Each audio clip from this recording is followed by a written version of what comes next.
Hello, good evening wherever you are. It's good evening for the UK anyway, because it's 8 o'clock here. For those of you in other places that are watching on playback, we thank you for watching us at a show. This is podcast 4 for Spurs Diehards TDID. Tonight, I've got Mark Cousins with me, who's a mod, and Elliot, fellow admin, has just joined the show. So there's 3 of us present. We don't know what other guests are doing because there's a lot of football being played at this moment in time. So, and it's Friday night, so it's traditional to go out on the lash on a Friday night, which I suppose a lot of people do. Don't blame them at all. So we got 4 themes for tonight's show. We're going to do hard work, the painful watch of England versus Denmark. Then a discussion on the Euros, the same latest incomings and outgoings in the transfer market, as there's not too much going on at the moment while the Euros are on. Then we're going to discuss Spurs friendlies, about our pre-season tour and our friendlies at home afterwards. Okay, so without further ado, I'll go to Mark. Mark, can you give us your take on Denmark versus England, please? It was painful, wasn't it? It was absolute. It was. I nearly turned it off. It got that boring. I mean, I honestly think the best thing is for us to go out in the group stage and just come home, because it'll just save the heartache from the next round or the round after. Because I've never seen England win anything, and I'm never likely to with that manager. What would you like to see Southgate do, Mark, on that? I mean, like change things. I mean, who was you unhappy with? Anybody in particular, or did you think? What about his substitutions, etc.? What do you think? Well, his substitutions are guaranteed, because you know that Conor Gallagher's coming on for Trent. I mean, why Trent is on in the midfield is beyond me. He's not a midfielder, and he's proved now that he can't play there. Yeah. Do you think so? On Southgate, I mean, we do a critique. I mean, I don't hate the guy. You know, he picks an attack-minded team that can't seem to attack, though, and can't seem to defend very well either, right? No. So on Southgate, I mean, so what's your feelings about Southgate coming into a tournament and using Trent as an experiment coming into a tournament? Well, it's not right, is it? I mean, surely you should have sussed that out before. We had 2 friendlies to sort that out and get someone in there who could do a job. I mean, right, he plays for Arsenal, but Declan Rice? He was doing. Go on, Karen. Yeah, Declan Rice was doing everyone's job, and he didn't look very good himself. You know, he was constantly covering and running around, and you know the whole team just looks disjointed. You only got to look at the way Spain played. You know, have Spain got better players than us? Arguably, no. But look at the way they played last night. What effect did you think the substitutions had when they came on? Well, it's all the predictable ones, isn't it? Because you know, Collier. I mean, who's the young lad from Chelsea? The striker. He only just finished behind Haaland in the Premier League. Cole Palmer. That's him. He's a midfielder. Yeah, no, but honestly, what has he got to do to get a game? I know, he looks really. You know, and who is it? Anthony Gordon. He ain't even been on yet, has he? No. Has he been on? No. No, he hasn't, has he? What did you think of Ollie Watkins when he came on?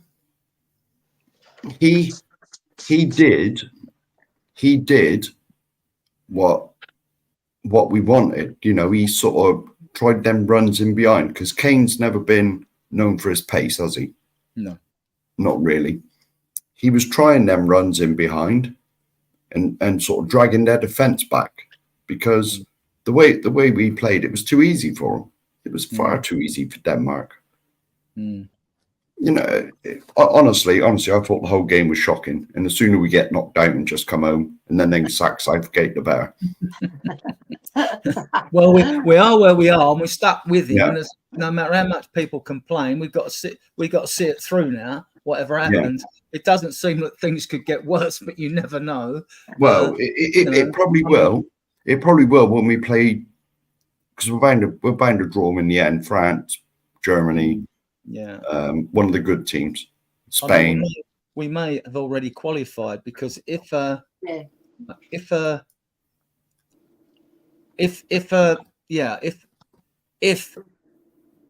other rivals in the group draw, the most they'll have is 3 points, and we've got 4 already. So we could have.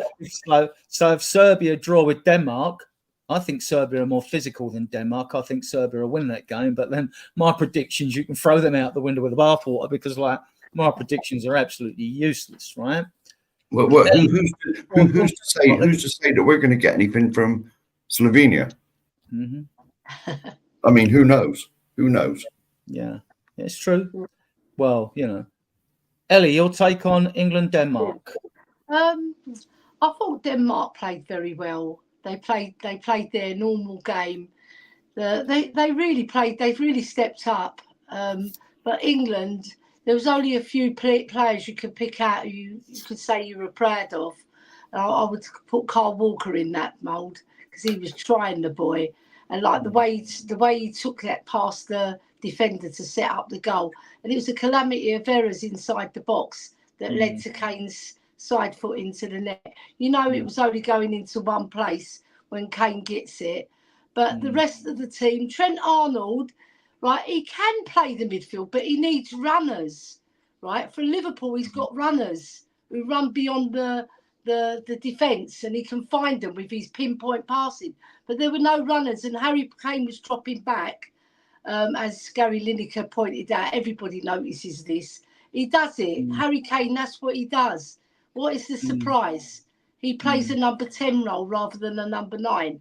And obviously Southgate likes him in that position. Otherwise, he'd play him as a straight number 9. But in general, very flat performance.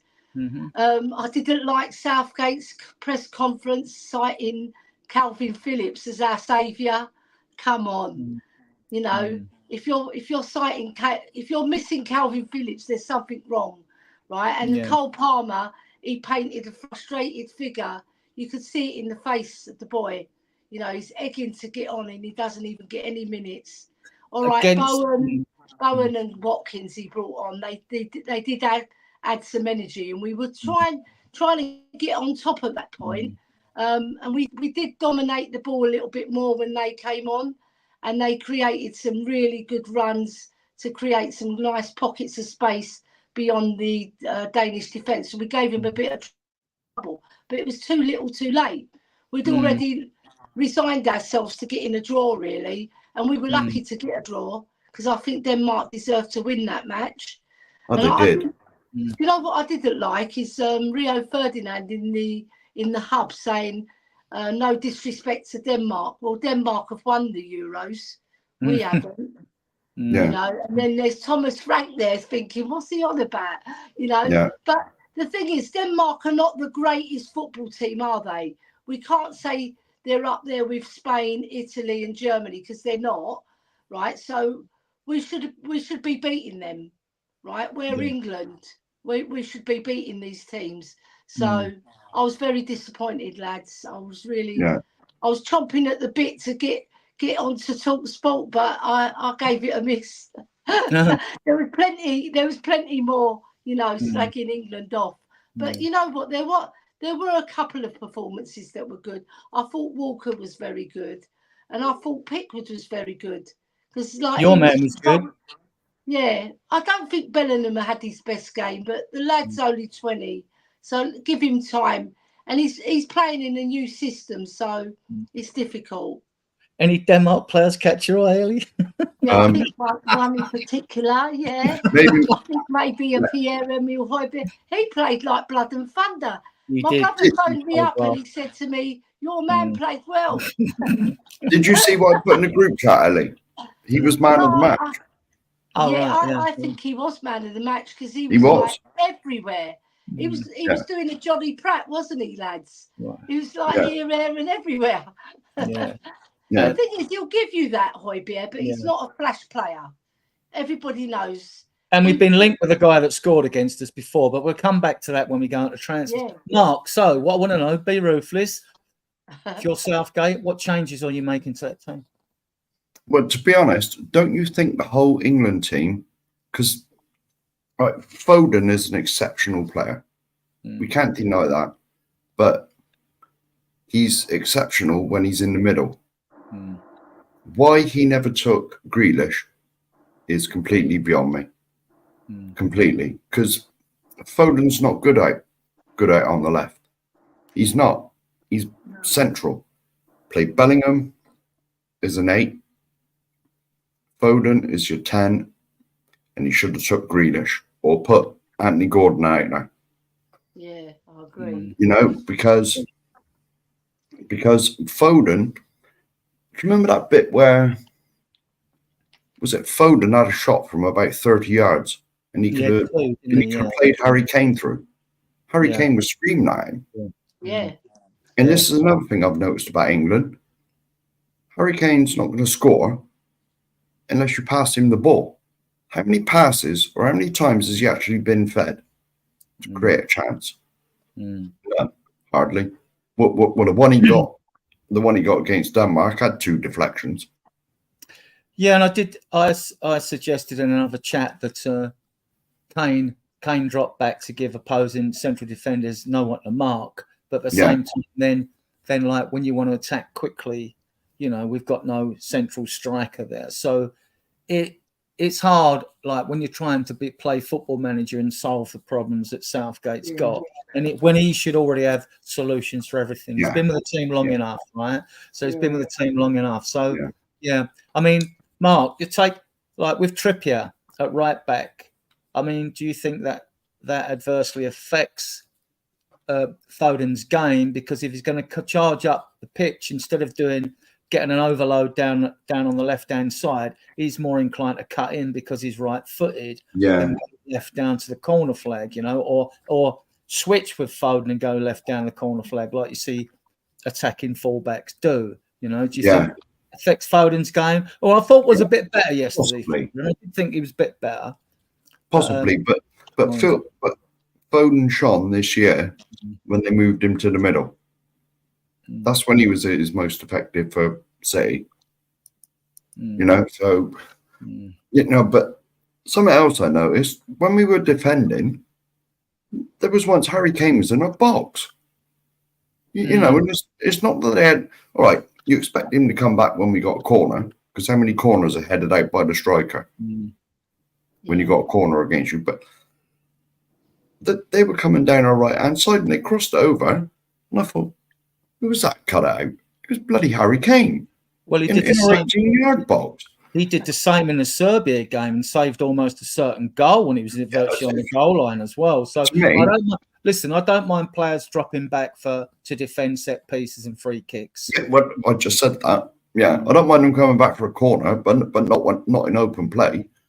I mean, to me, Southgate is clueless, and the sooner he gets sacked, the better. Ellie, your take on Kane's role? Yeah, I think he likes to play that deep line midfielder role, sort of picks up the ball quite deep and runs with it, and then he'll find a fantastic pass. But he hasn't got Sonny, he hasn't got runners, has he? Yeah. There's no runners. He really needed to keep Kane on and have the Watkins and would have been brilliant. Bowen, or bring in Palmer, because Palmer's a very technical, skillful player, and he could get a goal. Look, he's proven it in the Premiership this year. I think he's second highest scorer, or third highest at least. But the thing is, I don't think Southgate likes to experiment. You know, no, he's boring. He's tried and tested, but the tried and tested are not getting you anywhere. All right, you got to the Euro final, but you lost it on tactical, like, naivety, really, right? And I just feel that he's not got the gumption to get the team fired up, because when you see his press conferences, they're very flat and dry.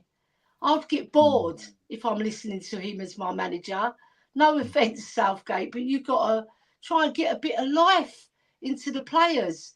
They come out flat, and his press conference is flat. It's I just feel, I'm agreeing with Mark. The better, sooner he goes, the better.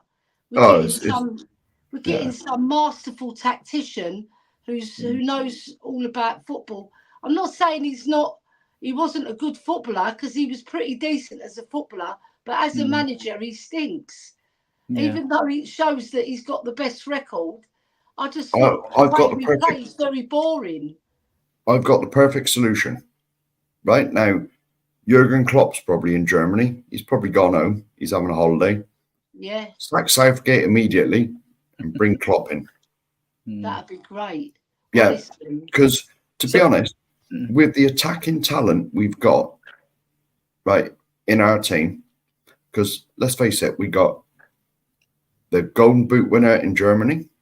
Yeah. He might have been the highest scorer in Europe. I haven't Googled it or nothing. He had 40 odd. 45 goals. Right. Yeah, we got Foden, who was absolutely on fire for Man City. Bellingham, who was ripping it up for Real Madrid. For Real Madrid, but he was playing deeper and he was making those runs in the box and finishing off. And Saka, he ripped it up for Arsenal. But when they turn up for England, it's just pants. It's just pants. Personally, I'd sack Southgate immediately, and bring and go to Jurgen Klopp and say, do what you can with this lot. Because no one, with all the attacking talent we've got, nobody would do as bad as Southgate. Nobody. We're such a dysfunctional group, and we lack cohesion, and what we really lack is bottle and aggression. Yeah. There aren't enough aggressive players in that team, right, that are going to dig you out of a hole, especially if you have to resort to bringing Gallagher on. He's a good footballer, but, we've been interested in him, but he's not a sexy footballer, is he, I mean, I've got my own solutions how I would change things, but I want to, Ellie, what would you change? Who would you change? Who would you bring in? Who would you? And I'll come to Soren straight away. Who would you bring in? Who would you drop? I'd definitely play Cole Palmer, 100%. Yeah. Because the boy, what's he got to do to get a game? He's on fire in the Premiership. Exactly. Him, right, and I'll play Foden in the middle, like Mark alluded to, because he does play from the right to the middle. He's fantastic. He's playing him on the left, so he's having to check all the time to put it on his right foot, and I know he's got a left foot as well, but he's more competent on his right foot, right? And then I'd play Kane just behind them, like in his role, but not so deep, just in connection with them, because they're quite fast runners, but they're not speedy. Then obviously Walker and Trippier, you can't get better than them because they're experienced, and they didn't let us down yesterday. And then I'd play, you know what? I'd keep Trent Arnold in midfield, because if we've got Ollie Watkins coming on late, I think he can do something, Trent Arnold, because you see how immaculate his passing is. He's just had an off game, the lad. Everybody's allowed an off game. But I'd still play Pickford in goal as well, because he's our best goalie. Other than that, Cole Palmer has to start. You could see on his face he was egging to get on, and he was so frustrated. I feel sorry for the lad, because he's ripped it up in the Premiership and he doesn't get a look in. And then bring on Anthony Gordon and Bowen late on if it's not going our way. But we're only playing Slovenia, lads. We're not playing Germany or Spain. We should be able to get over the line, and come out that group with 7 points. And then we're going to face tougher opposition. So we've got to be ready for it. Right. Big up to the chat, by the way. Thanks for coming in on what is especially during the Euros and the Copa America. There's another comment. There's another comment. Poch would definitely win with this team. Yeah. So I shall move on to Soren. Soren, your take on England, Denmark? Throw you in the deep end here as you just come on. Yeah, I thought it was a fantastic match, end to end, and that was Spain, Italy won it. Do you know something? This is probably the first tournament where I literally didn't care whether I watched the match or not. I just had no enthusiasm to watch England play because it's almost like watching Conte ball. You know, it's like going back to a season and thinking, in one of the WhatsApp chats, everyone was being quite negative, and it was like, yeah, you're just talking about Tottenham. It's just the same, you know. It was just so boring. But I think exactly what Ellie and that has just said, that, you know, you just Cole Palmer. I mean, the only thing I want to see, I hate Harry Kane always coming back. Yeah. Why can't we just leave him up front, you know, and occupy a couple of the opponent's players? But look, we got what we deserved. It's as simple as that. I mean, we were lucky to come out, I think, with a draw. Denmark won it. Do you think that Trent can beat the press? Would you drop him? I don't know if I'd drop him, no. I mean, on the way they played, I'd drop probably 10 of the players. But we haven't really got anyone to come back in, have we? So, look, I mean, I suppose the only way to look at it is, if we're going to play crap, let's play crap now but still get through. Yeah. You know, in theory, we can only get better. And Well, we can't get worse, can we? well, exactly. I mean, you look at tournaments gone past, and I don't want to compare us, but Germany always, you know, they never looked absolutely fantastic until it gets to the knockout stages. True. When they've gone on to do really well. So let's hope that that's what England are doing. But I think it's look. I'm not the biggest Southgate fan, but I think blaming everything on him is. It sucks a little bit for me. Those players weren't trying neither, and you know, we kind of said this under Conte, and you know, and I was one of them, so I'll put my hands up and saying, you know, he's stifling the players, he's not letting them play, they don't understand. But these are professional players. These are the players at the top of the game playing for their country. If they can't work it out on the pitch, then there's no hope for anybody. Yeah. So, did you take any positives from any players on the pitch, and what was your take on the substitutions? Yeah, I thought Ericsson played well. Mm-hmm. Are we talking about England? I really didn't. I struggle to be able to answer these questions, Adrian, because even though it was on, I really wasn't interested in watching it. There was at no point did I sit there and think, hey, actually, we're going to start playing now, so I'm going to watch this. It was on. I was watching it, but it wasn't sinking in. So, yeah, you know, it was one of those where I didn't think any players stood out. I didn't think any players had a great game. I just thought the whole team were pretty mediocre. Yeah, and I agree with you with Southgate. And although he's conservative, he's been conservative. My criticism of Southgate when he's been conservative is when he's been conservative when we played a lot better than this. Yeah. Now, the players must take responsibility. We've said that a lot about from Spurs this last season. Right? Yeah. And also the fact that, like, when you look at the team, you can criticise him for being conservative, or some might be extreme and say negative, which I don't believe. It's not his intention, right? And yet he fields a very attack-minded side with quality players. So that is not being negative fielding the teams. It's just when you watch the team, it's such a contradiction in terms of all that talent and to put in such a poor performance, you know. Yeah. I just wondered, would you what players would you drop? Oh, and who would you like to see brought in? You know, like I say, to be honest with you, Adrian, I'm the wrong person to asking that because I just kind of look at it and think, I don't really know how we'll improve it other than those players actually stepping up themselves, because it is, you know, I mean, to me, there's 2 or 3 players that should have gone on that plane that haven't. And you look at it and you think, well, you know, these players now, it's a youngish team, so they've got to step up. And you look at it and you think the people like Kyle Walker, like Harry Kane, that have been to a few tournaments now, they're the ones. But again, they're not the right, you know, they're not the leaders that we're kind of looking for. And you look at the team again and you think, who is the leaders in that team? That's You know, it's the same.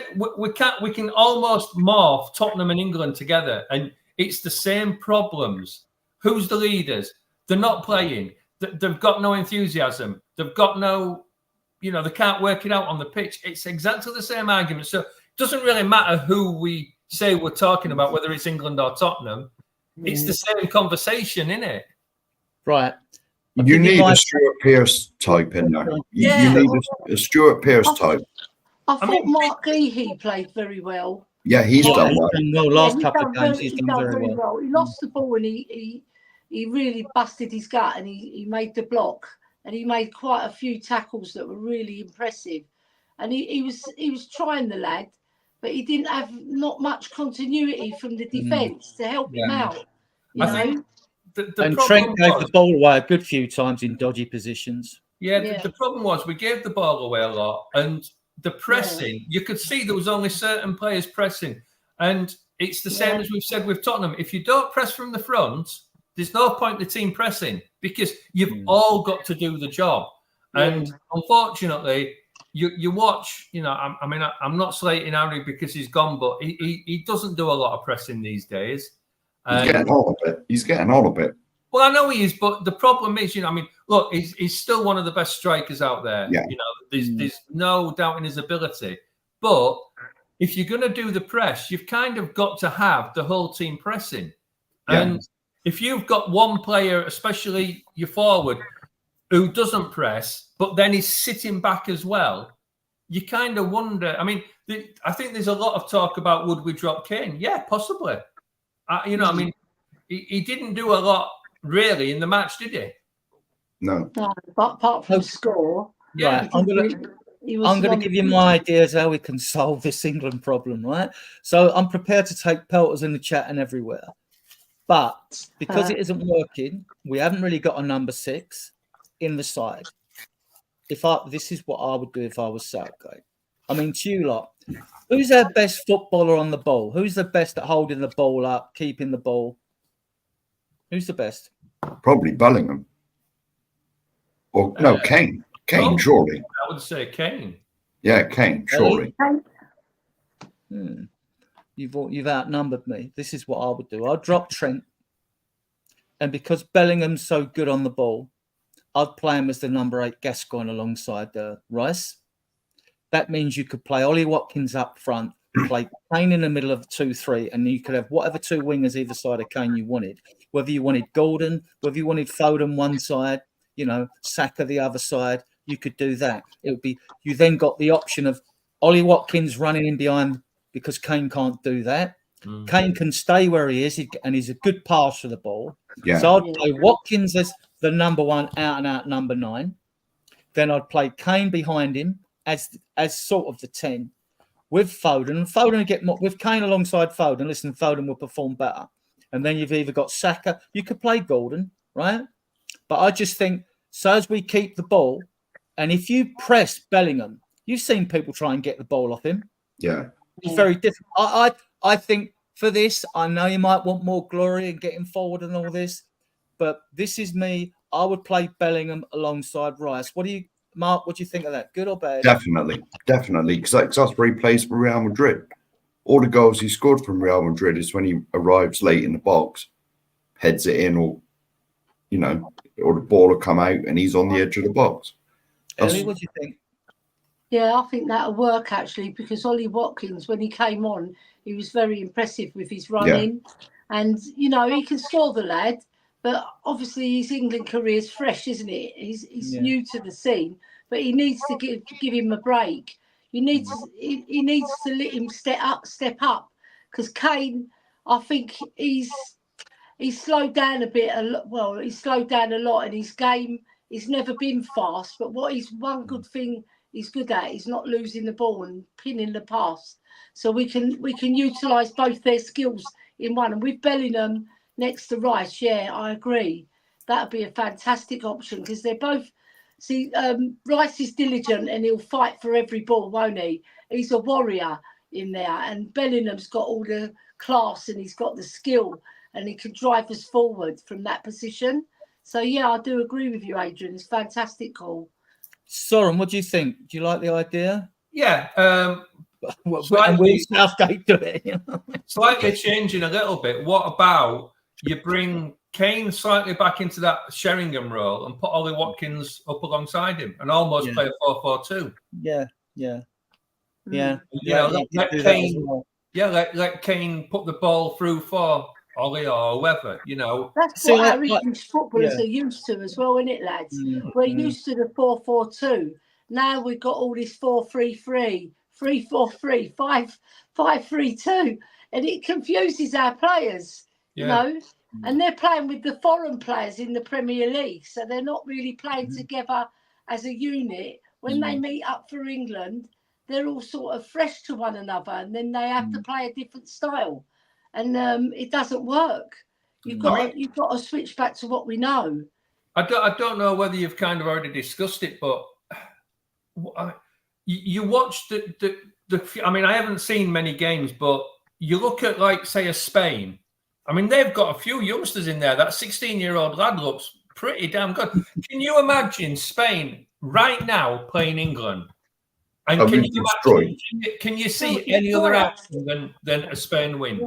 No, definitely not. I can't see us beating them unless we step up drastically. We have to, because they move the ball so sweetly, and their movement off the ball is fabulous. But if you hadn't seen them matches and you looked at the squads, you wouldn't put England a long way away from Spain, would you? You wouldn't. From watching them matches, they are miles apart. Yeah. The thing is, anyway, go on, Mark. No, go on. If we are playing 4-4-2, then surely Mike Bassett's got to be the manager. Surely. Yeah. Surely. No. Bring him out of retirement. Bring Harry out. Yes. Yeah. We look such a dysfunctional unit that lack cohesion, and like similar with England, I see similar with Spurs, and I said it at the 25-man squad, and I've looked, and you look at the other players in the England squad. There's some technically good players. I like the look of Mainu, I like the look of Palmer, they like the look of all of those, and you think some of them may only get a few minutes in this competition. If England go out early, they won't get any, and you just think, where's the players in that dig you out of hole if you've got to bring Gallagher on? Where are the players? And similarly, like when I talk about Spurs, so that's 25-man Spurs squad. If you look at it, like you got Vaccaro showing a bit of aggression, you got two centre backs, Udogie's aggressive, Porro isn't, Bentancur is, Richarlison is, and then you're struggling, and it's a poor balance because it's all right England being flat track bullies when they look good and the passing comes off and it's one slick interchangeable passing, fast and movement and all that. You look brilliant, but you need to be able to cope when things go the other way. And it seems to me we do the same. We start off well with England, and then what happens is we score a goal, we go blasting for about half hour or 20 minutes, and then we seem to run out of steam as if the players aren't fit enough to continue with the press. And I found in the last game, when Southgate turned around and said, well, we expended too much energy in the first half. Well, if the players were tired, why didn't you make your substitutions earlier? Have you guys... Go on, Ellie. Say what you got to say. No, I don't buy into tiredness. Bloody hell, they're professional footballers. They're fit as a fiddle, and they're at their peak. The players, they're young. Some of them, all right. The older ones, they're still in good shape. Harry Kane, he kept himself in good shape.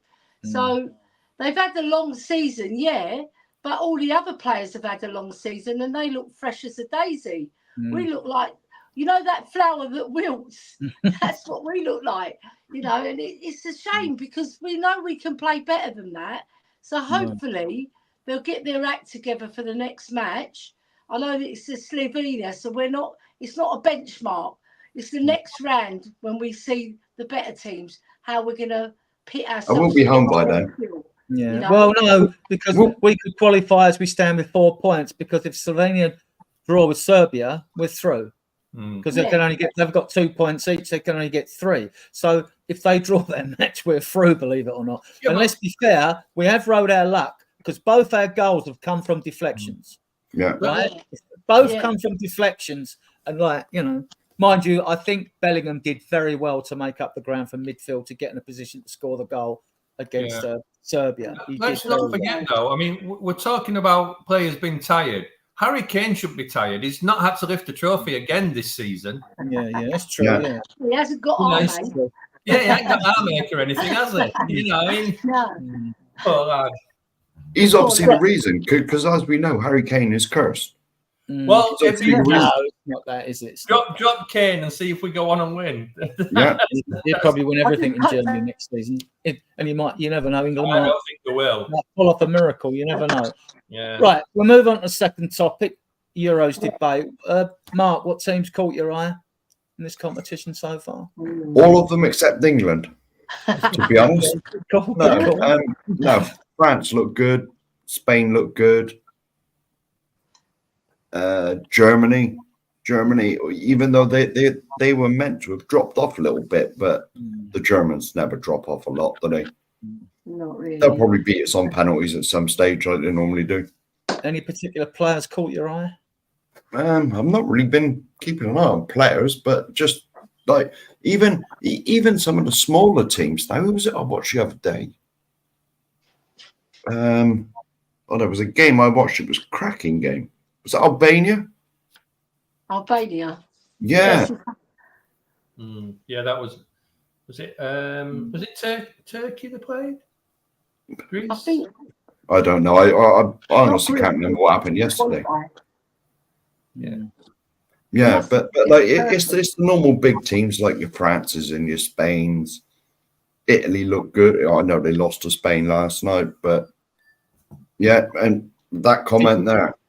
Yeah, did you get a chance to watch Dragusin? I was going to say. I did. He was fantastic. How he's not got minutes for us is beyond me, or limited minutes, should I say? He was fantastic. And well, the first game I watched, have they played again yet? Or have they only played one? I don't know. I don't know. But certainly the first game they had, he was fantastic. He was man of the match. Your take on the Euros? Any particular players caught your eye? Yeah, I like the young Spanish boy. Is his oh God, what's his name? The young 16-year-old boy. Yeah. Lamal, is it Lamal? Lamal plays for. Is it Real Madrid or Barcelona? He plays for one. He's got quite a few games. Yeah. Wasn't there some Danish player that caught your eye yesterday? Was there some Danish player caught your eye yesterday? Yeah, Højbjerg. Yeah, he was good as well. But he's not a flash player. He's more of a blood and thunder player. No, he was man of the match. Yeah, he was really good. But I like him. And I think Morata's had a pretty good tournament so far. He's been putting himself about. You know, he gets a lot of criticism, the lad, because he's not a great goal scorer. But what he does give you is he does care and he runs forever and he creates space for other players, which is very unselfish. And it doesn't go unnoticed with me because I'm always looking for that striker who does that sort of thing. You know, very unselfish running off the ball, create space for other players.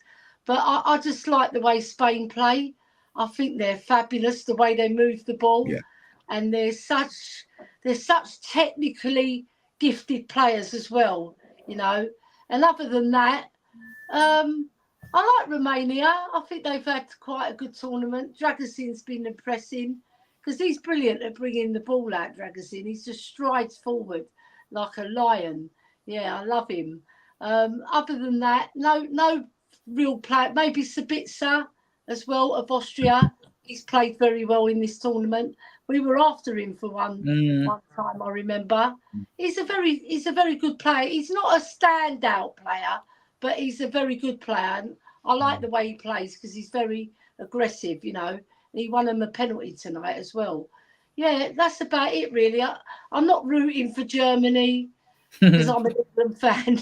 Sorry, the Germans, but you know, I don't think they're going to win it. I think Spain or England are going to win it because even though I don't think we've stepped up yet. I think we've got another gear to go into and then another gear to go into after that because we were the tournament favourites before it started.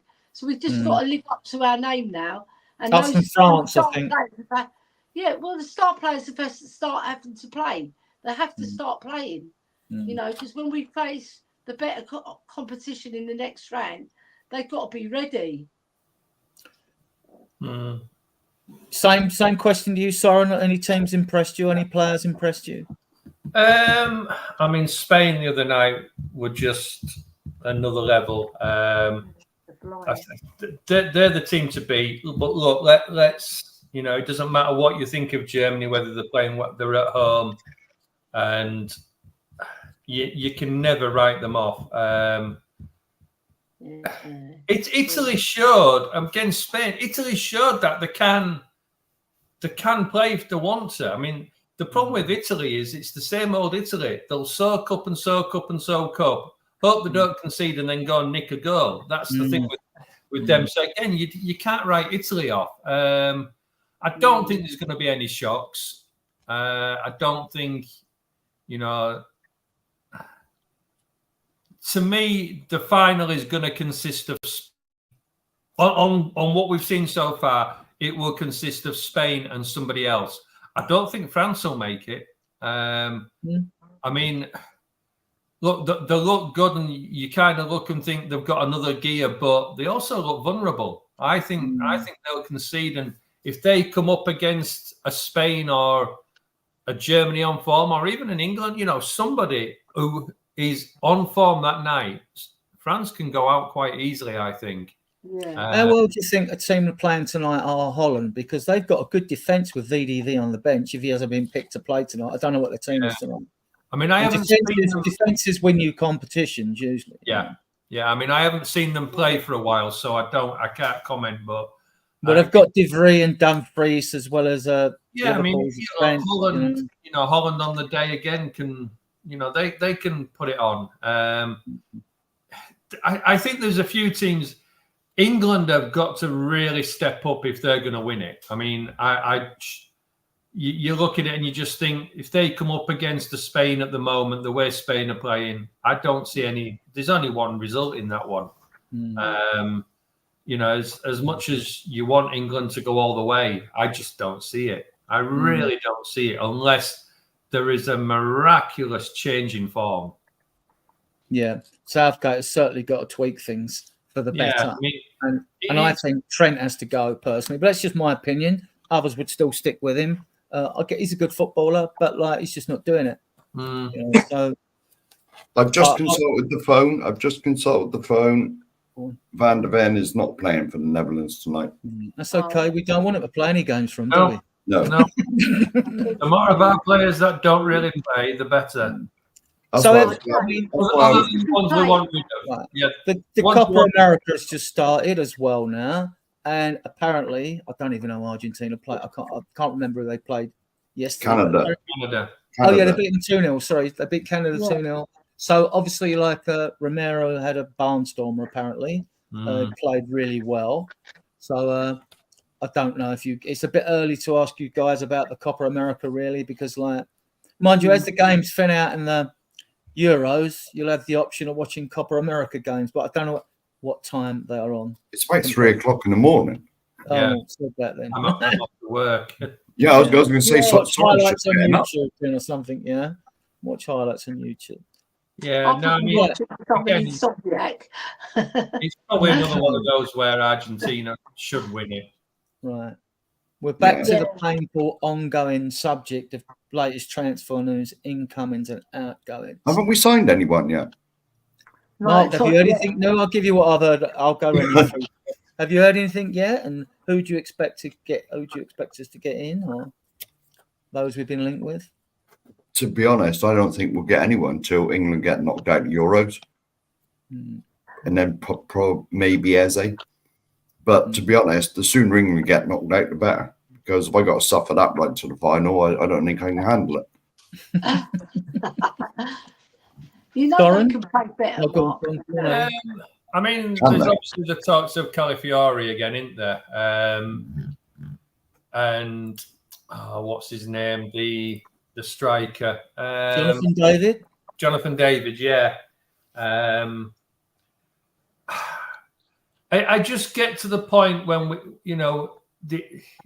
I'm kind of fed up of arguing with people over, all the names were linked to. And until we actually sign somebody, I just don't believe, most of the people we're linked with. I just don't believe it, because we've seen in the past, and we've heard in over the last few years how Paratici has 9 or 10 players lined up for one position, and we go for one of them, but all 10 names will come out at some point. So, look, I think I'll be very surprised.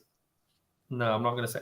I'll be surprised if we don't get Eze, but I think the Eze deal really does depend on Elise and how much Crystal Palace don't want to sell him. If Elise goes, they're gonna demand the whole amount up front, which I don't think we'll pay. I don't think we won't pay the full amount. They'll get a more than normal structured initial down payment than clubs do, but we're not paying 60 mil with a promise. No, I think it's not happening. Normally, I would say on a 60 mil, you're probably going to pay 15 or 20 mil maybe up front. Yeah. I think they're going to demand 35 to 40 up front, as it is now. We could do that, though. We could do that now, but if Elise goes, it's going to be the full amount, I think.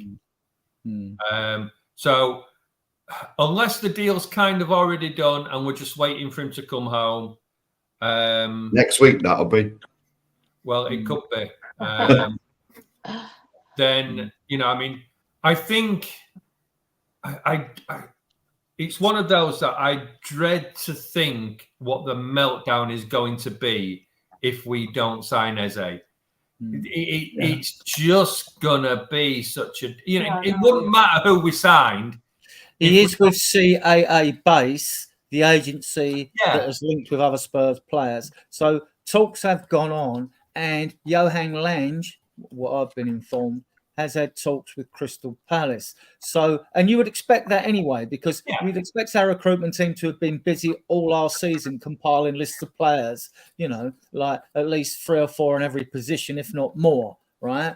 So 3 or 4 probably if they're good, right? It wouldn't be more than that, I don't think. So you would expect that. So reading between the lines, if we've had talks with Crystal Palace, if Johan Lange has had talks with Crystal Palace, that tells you straight away that Eze has agreed to come, because there's no point talking to the club if you haven't all agreed something with Eze. Well, and I think the agreement's in place. Now I think it's a question of price and structure. I think the thing with that, though, Adrian, don't we have to talk to the club before we can talk to the player? So what happens nowadays? That's tapping up, though, isn't it? It is, but all clubs get around that nowadays. I know they do, but because I think I think there's certainly been a discussion as to look, is it for sale? What's the terms? Blah blah blah. If we want him and we're serious about wanting him, I think we'll get him. It's as simple as that. If the downside's going to be, and this is where the Tottenham fan base are just going to go into meltdown. If Crystal Palace decide that they don't want to sell Eze, and they say it's 60 million, full stop, plus the add-ons, that's the price, all up front, blank, and Levy doesn't go for it, it's just going to be such a meltdown. I'm hoping it's sensible and we go in. If that is our number one target, which it looks like it is, then there is no excuse that we don't get him. There is no excuse. That on that, do you believe there is a release clause? There's been a lot of talk of a 60 million release clause. I mean, it's got. I think gained quite a bit of traction. I think that there obviously is a release clause, but whether it's quite as simply a term as what everybody thinks, you just pay the 60 million in his hours. No, it will be that there'll be a 60 million. I mean. You don't have this much traction on a release clause of 60 million if it doesn't exist. It's got to be somewhere like that. And it's just how that is termed.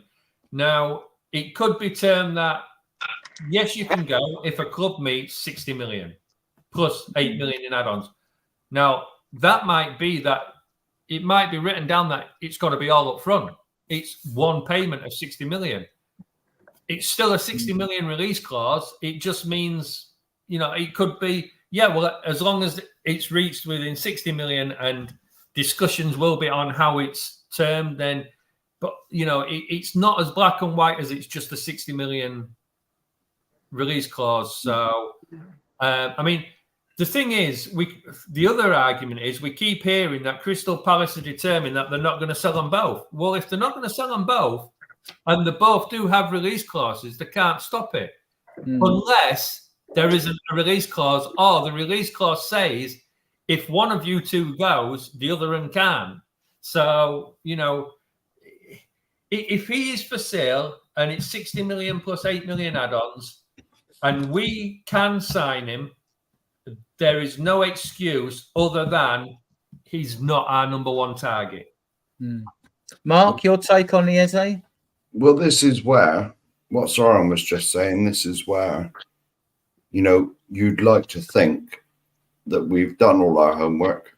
We've contacted Crystal Palace, and the discussions were about the structure of the 60 million.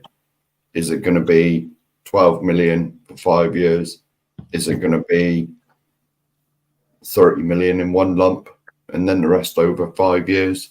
You know, I mean, you'd like to think they'd already sorted all that out, but I agree with what Soren says as well. If Eze doesn't come in, then I believe the purple and gold scarves will be out again. You know, it's going to, because to be honest, we've been held back too long, especially with our financial clout now with the FFP. I mean, we're kings of that. How much can we spend again, Adrian, without crossing any boundaries? Right. It's like 400 I'll give you an million. average what we have spent, right? Since the stadium opened in 2019, this is I was informed by a reliable financial expert, right? We have spent £685 million on 29 players. 2/3 of them, in my opinion, were pence. And recently, in the last few transfer windows, we've what I class, we have failed much better in the transfer window. And we've got some good deals in young players in, like VDV, your doggy, Saar, you know, players like that. Bennett was peanuts, wasn't he? Decky's a good quality player, might end up a squad player, might end up a number 9 or a 10 or false 9 or whatever. And we've done Porro. I mean, like, recent transfer dealings have been good, right? You know, you could argue about Richarlison and Johnson, but he's got potential, whereas Werner hasn't, in my opinion. But so before I go too far astray, I think we'll get Eze. Yeah. And it's because he plays wide left and can play sort of left wingish, sort of wide left midfield, that pushes Werner down further behind Eze and Son on the left-hand side of the team, which is all right by me, right? Because I'm not a fan of Werner, right? So, no, I think we'll get Eze, and the money to spend, as what was your question, well, that averages out at 137 million a season. Yeah. And bear in mind that we had a season and a half of COVID on that, so we'd have lost a lot of money there, right? So I think that we will have upwards. Sean Butler would probably disagree with me slightly. I think up to top level of probably about 150. That's without sales. But even if it's 137 or 120, you see, it becomes semantics, because, like you just said and Soren said, it's all about how the deal is structured. If we put in, we can get 5 60 million pound players in, or 70 million players in, put 20 mil down on each of them, and we've laid out 100 mil, right? Yeah.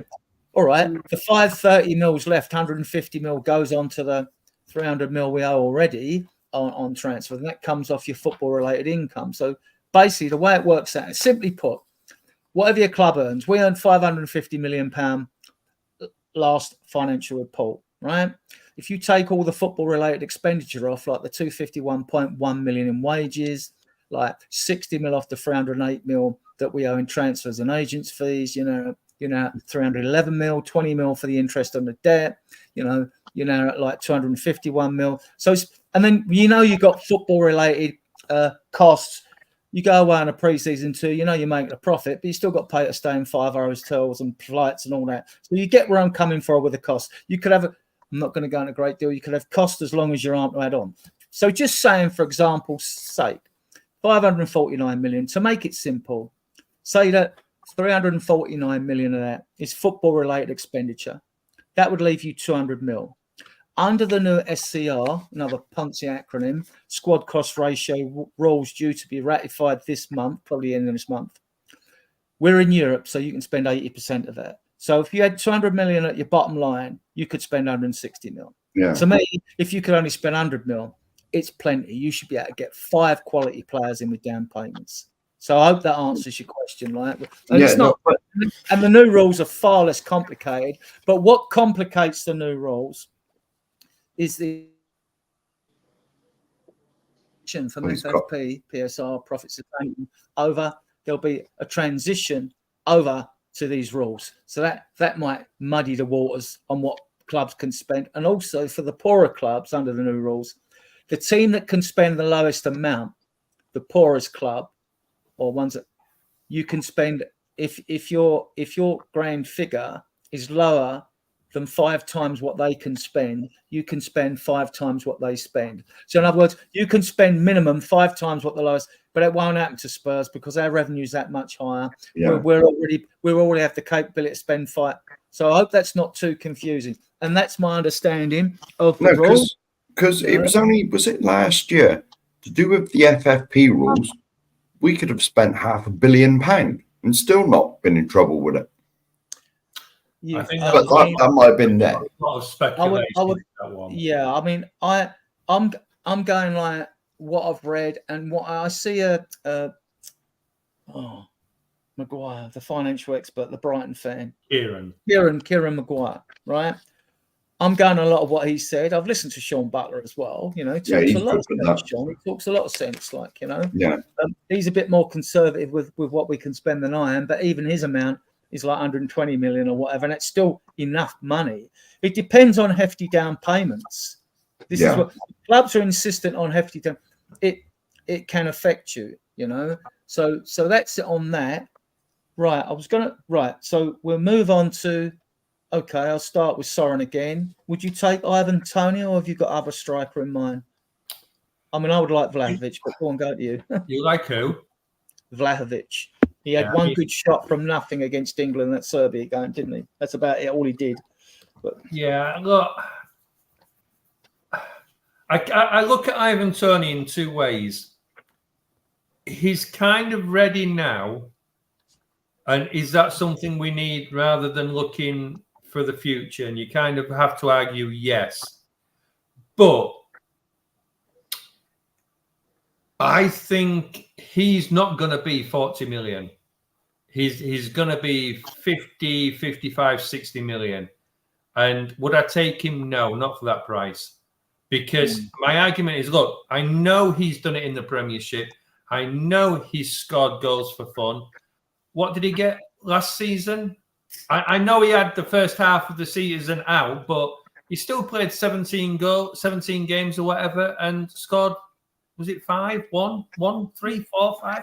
You know what I mean? He had a poorer ratio than Richarlison. And yet everybody's going on about, oh, yeah, we should get Ivan Toney in. And he's got a poorer ratio than Richarlison is, who probably only played about the same amount of games as he did anyway. So, well, he is a proven striker, isn't he, Tony? And like, so he's Premiership proven. So he's a safe bet without the baggage, isn't he? He's a safe bet without the baggage. So, I mean, Mark, would you take Toney? No, he was the one that had. Is he the one that had attitude problems, or has been called into question? Well, he's banned for gambling, wasn't he? Betting on games. Yeah, I know that bit, but his attitude, people are his attitude was questioned. People are saying he's arrogant and things like that. Which, that to me doesn't bother me as much. But you look at the type of player that Ange wants in his team, and you have to question: is Ivan Toney's attitude right for what Ange wants? Now, I didn't watch him a massive amount last season. I did watch a bit of him, and he doesn't seem one of those players that kind of suits the way Ange played, you know, I didn't see him closing down a lot. I didn't see him running around a lot, other than, yes, he puts the ball in the back of the net, which is what we want. But I just kind of look at it and think, I don't know. Other than the fact he's played in the Premiership, if he was coming from another team abroad, would we still want him as much? And I don't think we would. No, I agree there. That one. But who would I want instead? I don't know. I mean, there's the argument with Jimenez. I think Jimenez has got a lot of possibilities behind him. I think he's got a bright future, but he's playing in a league which Troy Parrott's playing in, and Troy Parrott did better than him in the last half of the season. So you look at it and think, well, do we give Troy Parrott a chance then? And the argument against that is probably no still. So, you know, other than going for a Jimenez. Jonathan David. Well, he's also linked with Garassi at Stuttgart. I quite like that player. Look, and Nesri from Sevilla, the Moroccan striker as well. I think when you look at Jonathan David again, his stats are quite good. You know, he's done quite well, but again, he's coming from the French league. Yeah, Lille. He plays for Lille. Yeah, I mean, you know, do we trust the French league? That's the problem. Not if Ndombele's got anything to. Anyone? Listen, little gag here. Anyone with a surname begin with NG, right? Nkudu, Ndombele. You know, we're cursed with the letter N as a surname. You know. I mean, my argument would be, I don't know if I would rather spend the money and get Nico Williams and not get a striker. And right, well, we're carrying on talking about this, but I just want to add something into this, you see, especially with the links with centre-backs and all that, which I don't think there's a great urgency for Calafiori. And the reason I'll say this, I'd love to get the player in. We've been linked with Vanderson as well at right-back because it looks like Emerson's going. So then right-back would become a priority. So if we went for Vanderson from Monaco, or we went for Geertruida at Feyenoord, who looks like you doggy Mark II, he really does, and he can play as a number 6 in the midfield, although we don't need a midfielder and like a wide midfielder like that, because I think you get a good right back in, you could play Porro as a right-sided midfielder, because he's not a winger, Porro. He's either as a wing back as Danny or as Cesar, or to me, you could play him, and you know, so yeah. But my reasoning is because we know that this last season, our front three were pants and our midfield three were pants. We know we're in desperate need of a striker. So to me, and we know we want another midfielder, just one, because you've got Bergvall coming in. And the word is he's going straight into the first team squad. So you'll see him in these friendlies, the 6 friendlies we'll talk about later. So yeah, so like he will come straight in. So you get that midfielder, and if it's not a Conor Gallagher, you know, we've been linked with box to box. Weston McKennie, who could do that job. He's got loads of injuries, 25 mil. He's not a sexy signing, but neither is that. So then you look at then the others that are being mentioned. Onana's being mentioned at Everton, the young Brazilian 22, and so is Edison again at Atalanta, right? Plays alongside Koopmeiners, who Chris Meta Football loves.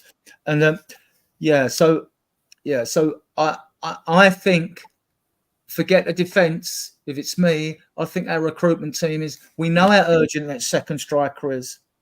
So even though we get Eze, who can play in the various positions, he is versatile on the left midfield. We get Eze, we must get that striker and midfielder in before we worry about. But if Emerson goes, suddenly the right back becomes becomes important, and we'd have to go for a Vanderson and all that. I just don't see us spending that amount of money on Calafiori, even though I like him, even Borguino at Torino as well. I don't see it at the back because don't forget another season's time, and you still got Davis there who can do a covering job with the 3 centre backs we've got. In a season's time, you know, Ashley Phillips or Dorrington might be ready for a little step up or for cameo roles, and Vaskovic comes in the end of next season anyway. So I'm not sure myself personally that even though there's talk about Calafiori, if we're really that interested at the moment, I think, because as he, like you rightly said, we'd have to put a considerable amount down on him. Then you're looking at getting your striker and midfielder in. And I think we need those positions filled after Eze. We agree we're going to get Eze anyway as the marquee signing. Now we need the striker and the midfielder in before we look at the defence. Unless Emerson goes straight out the door, and then we're left. Unless Dragason's going to come in and play at second right back, you know, because we don't know. There's, you know, so if they still go for, if they still going for a midfielder and a striker, so that's three. And ideally, what we need to get in is Eze, a striker, midfielder, a right back, and a centre back, preferably left-footed like Calafiori. But I don't know. I mean, like, I'm thinking, where's most of their money going to be spent? Should be spent on Eze, striker, and midfielder. And it depends, you know. So, what do you guys think? What do you think? I mean, my argument would be, like I've just said, I would forgo the striker and get Nico Williams in. Nico Williams and Eze, I think that just changes our front line. Yeah. He's from Leipzig. I think he's got about a 34 million buyout clause. His stats are good. Nico Williams. I tell you what, I mean, his buyout clause isn't that high. I think it's about 34 mil. He's. It might be 40 million euros, which is 34. When we look at what we've got, I only see him as a step up. I really do. I mean, you know, look, there's a mistake in him. He's not the finished article yet, but I tell you what, he's a, you know, he's a left-hand side. Can you imagine him with Udogie? And then you've got Son and Richarlison as your sort of strikers, which I know is not the perfect one before anybody slates me off. Right-hand side, I mean, if you think about it, we've actually got Werner, which I know is mud in most people's language, but you've got Brennan Johnson can play on the left. You've got Sonny can play on the left. You've got Richarlison who could play on the right or the left. You've got Kula, and then you bring Eze in as well, hopefully, which I kind of think I would like. And Solomon. I think he's going. There's something not right there. I would like to see Eze kind of playing in the middle and push Maddison to the left a little bit more, because I think he looked quite good when he played more left. Or play Eze and Maddison in the centre with Bentancur, like we said last time, as a number 6 maybe. But I don't know if that suits Bentancur. But unless, to me, if we're getting Eze in, I don't see us spending a lot of money on a striker. So if Eze does cost us 68 mil, I kind of don't see us going above 40 mil for Tony, if that is the one we're going to get. I do see us getting another defender. I think we will. And then I think we'll also get a right back if Emerson goes. I was going to mention the issues with our transfer market, because it does compare with our academy players, because with strikers, you know, what are we doing with Parrott, who's 22 now? What are we going to do with Velez, right? What are we doing with Donnelly, right? And like Parrott's 22, so we need to see a look at him. Anthony decides by the close season, do we want to keep Parrott or not? Although we've got to keep him for this season because of the academy trained. I did check, because me and Ellie spoke about Niall John, and Niall John is 21 now, so he does count as academy homegrown trained, because his birthday was in March and he was 21 in March. So Niall John would make 5. So you could get rid of a Skip or a Parrott if you wanted to, right? So, but Ellie, are you all right? Are you on sound? Can you hear us? Yeah, I can hear you. Okay. Your take on my conversation? Yeah, I like Eze because he's class. He's like calm on the ball. He brings it forward very well, can score a goal. Saw at White Lane, he scored a peach for free kick. That was Glenn Hoddle-ish. I like him very much. I've watched him when he was at QPR as well. My husband's a big QPR fan, as everybody knows by now.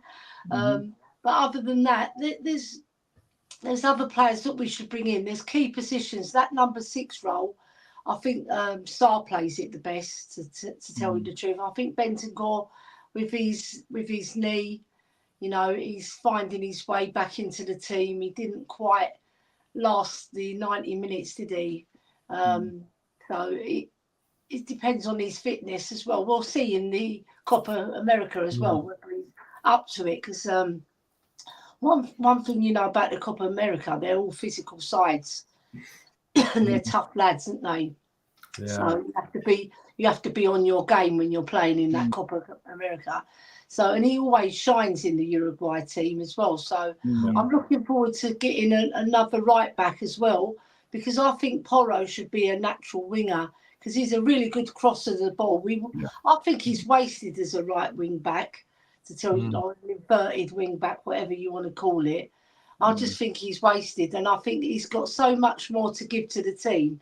You saw it when he was scoring a few goals near the end of the season. He's got a shot on him, the lad, as well. But players that we can bring in, I think we need another striker. Obviously, Tony, he fits the bill, but I don't think he's quite mobile enough for my liking. I think I like someone like a Jimenez, because even though he's not tried and tested, he's a very good link player, and I've been watching him as well, and I think he's got some different style to give to the team. Whereas Tony, yeah, they say he's tried and tested, but you know, he's got that baggage with him as well. So I don't know whether we're going to go there. Maybe that's a smoke screen, you know, for another striker. Either way, we've got to fill that number 9 role, because we're lacking in goal scoring. And like you said, Adrian, you've got to get into the late 80s to win the league, and we're nowhere near it. We're like languaging at 60, aren't we? So we need another 20, 30 goals to even mount a challenge and keep up there. But I'd like to get I'd like to get another natural number 6, because Sar's still learning the role, and he's a little bit raw, but he had a tremendous season.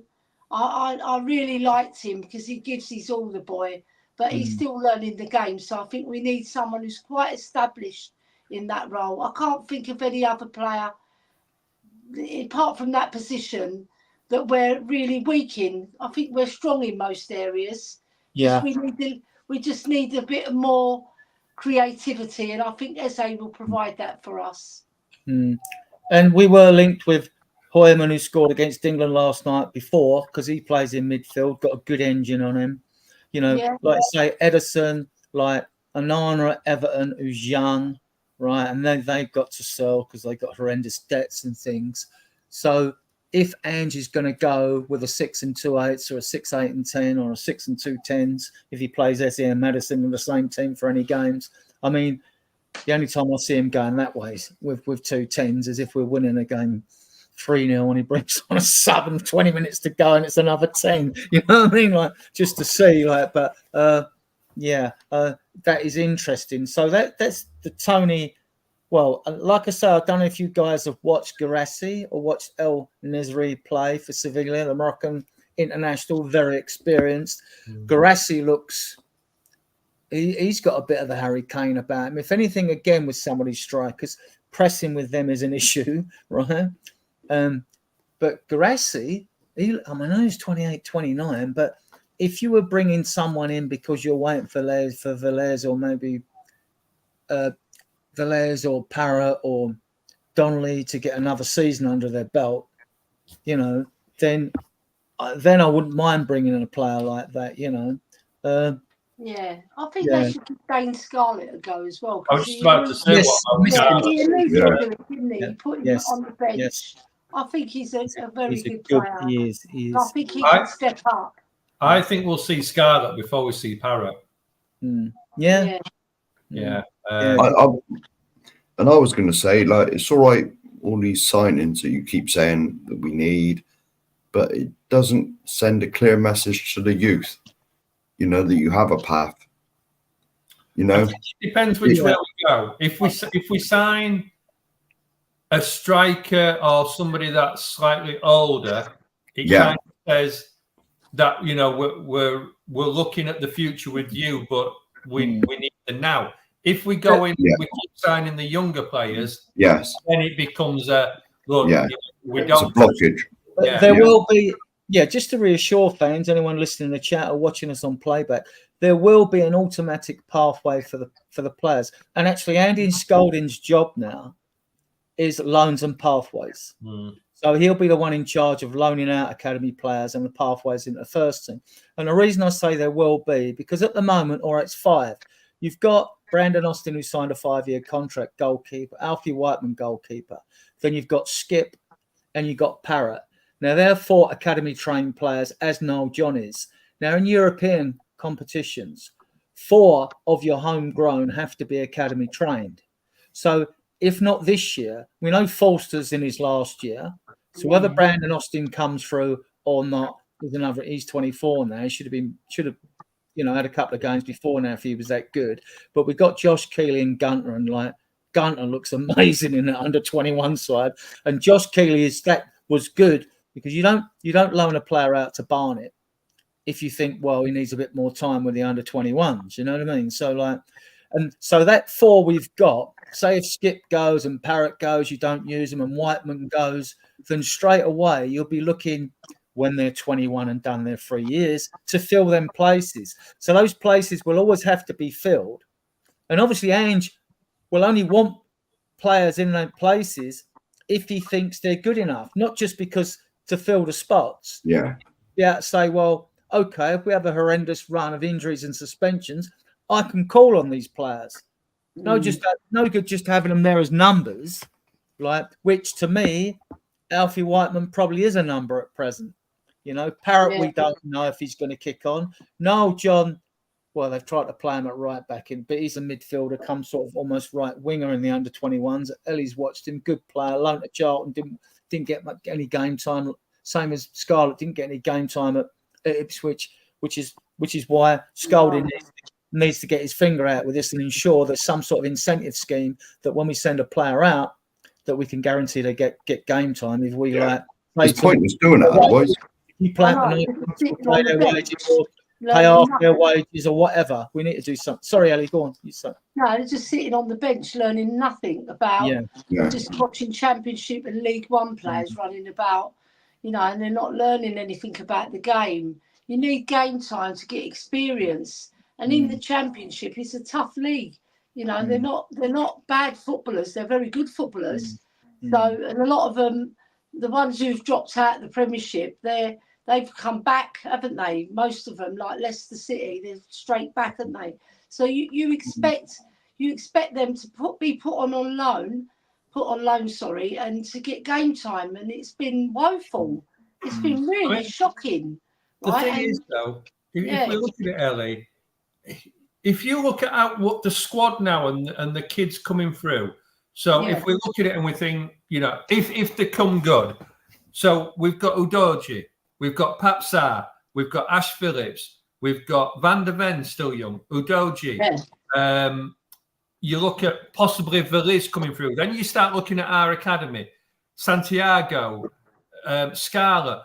These are all players that could be Tottenham for the next 10 years. The problem is, we're all sitting here now saying, play the kids, play the kids.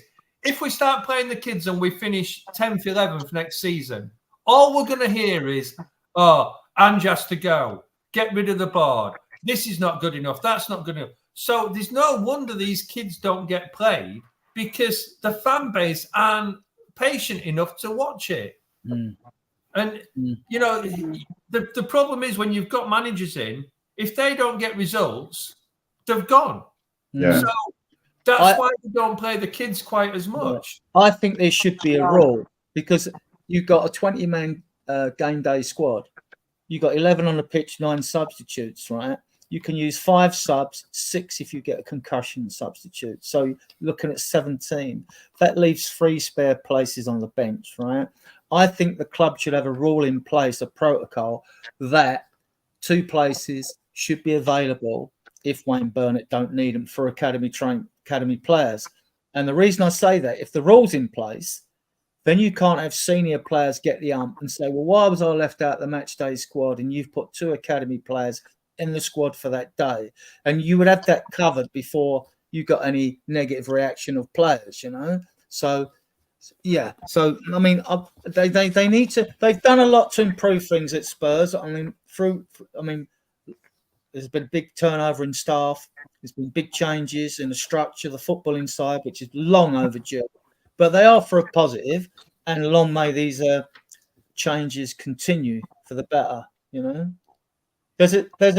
Have you heard of, we've also been linked to David Zimanski because he's a number 10 who plays in Turkey, Polish player. We were linked with him before. Have you heard of this guy, you guys? I've No. watched him play. His No. skill about 10 stone. I think he's a bit lightweight. Like I said, we look Weston McKennie's. We talked about Jonathan midfield ball, and obviously today, because Højbjerg did have a very good game. He had a good game yesterday. He's gained more traction there. Maybe his price has gone up a few mil. What do you think? He's definitely going, isn't he? He's going, like, you know. I think I think it's scandalous that we're talking of £7, £8, £9 million for him. He's worth 100 now. It's 100 now. No, but I mean, he's worth at least 20 million. Yeah, he's got to be worth 20 million. To me, he has been the utmost professional for our team. You know, he's come on, he's carried on, he's been sat on the bench, he comes on, he does the job he's asked. Yes, he makes one or two mistakes now and again, but I tell you what, he is so underrated. Yeah. So underrated. It's attitude with him. It's his attitude. You know, whenever he comes on, you don't see him like in a strop. No. He always gets on, does his job, bleeds for the team if he has to. If you could put his attitude into Ndombele, can you imagine the It'd be we've got square pegs in round holes, haven't we? You know, but the thing is, he does give his all. He's not a flash player. He's one of those players that you always want in your team because he'll fight for you. But he does make mistakes in the Postecoglou system because he doesn't like to move the ball quickly. You saw him for Denmark last night. He puts his foot on the ball. He takes his time. He looks for the pass, and he'll expand the play. He likes to hit the wings a lot, you know, and he's got a good pass on him, right? But the thing is, when he's asked to move the ball quickly, he can make a mistake. So, listen, he's going to have a nice career probably at Napoli with Conte, because Conte absolutely adored him, or Jose Mourinho, at Fenerbahce. But I think he'll fancy the Italian league more. He played a bit further forward yesterday, didn't he? And he had a couple of shots as well. Yeah, he was having shots from everywhere. I'll ask you a question then, Ali, and the rest of you. Would you take Kante, the French lad, number 6? Yeah, I would take him. Yeah. How bad did he play the other night for France? Yeah. No, he's a very good player. Yeah, he wasn't very good the other night for France. He made a lot of mistakes. But you would never hear people slagging Kante off because he's one of the best out there. I know. I don't think with Højbjerg, I think it's with the player because I think Ange would keep him, but Højbjerg wants regular football. He's not going to get it under Ange. So it's not the club trying to push Højbjerg out. I don't think that's the issue. I think it, and with the time on his contract, I think I wouldn't mind him staying. Because you when he's come on, he's have to try and shore things up. He does a job, unless the team's been total pants, and then like there's not much you can do. You can try and shore things up, but like no, not making excuses for him because look at the man of matches. When he first came, we bought him for 15 mil. Look at the man of the matches. He was part of the evolution when you move players on. We did the same with Sissoko. Right, look at the man of the matches Sissoko got, and then like when we gradually improved the squad, it's fans quickly turn on the players.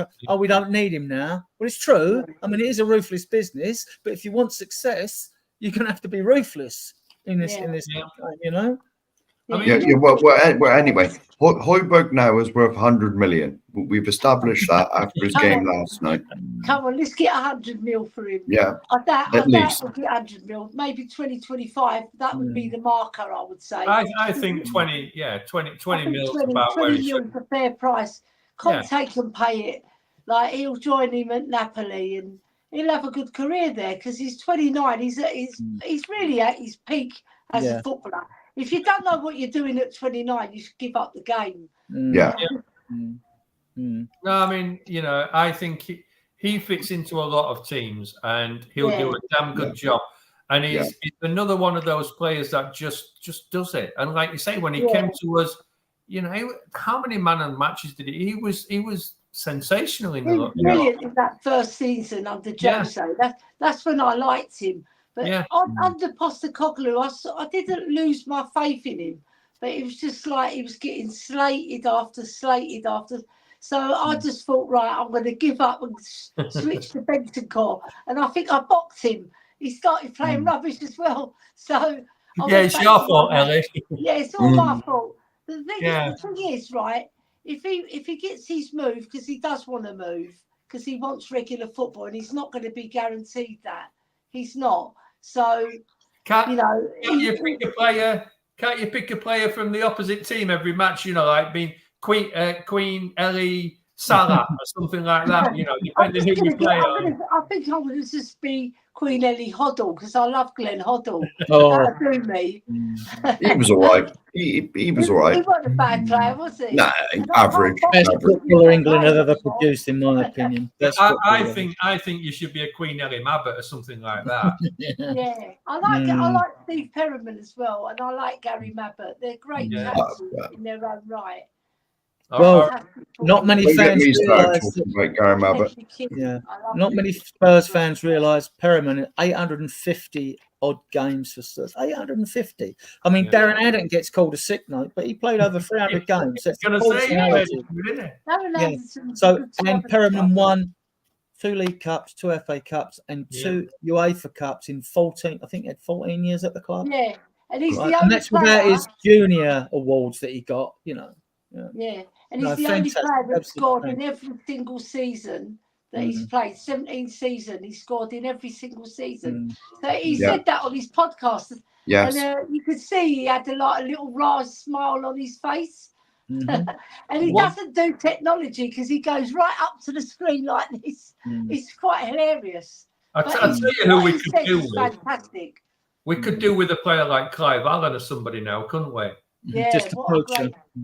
49 goals. 49. Played in a 4-5-1 system under. I think it was under Peter Shreves, wasn't it? I think it was under Peter Shreves. Yeah, or even a Stevie Archibald. Stevie Archibald, brilliant. Yeah, I thoroughly enjoyed this show, guys. It's been fantastic. We've still bring Klinsmann back.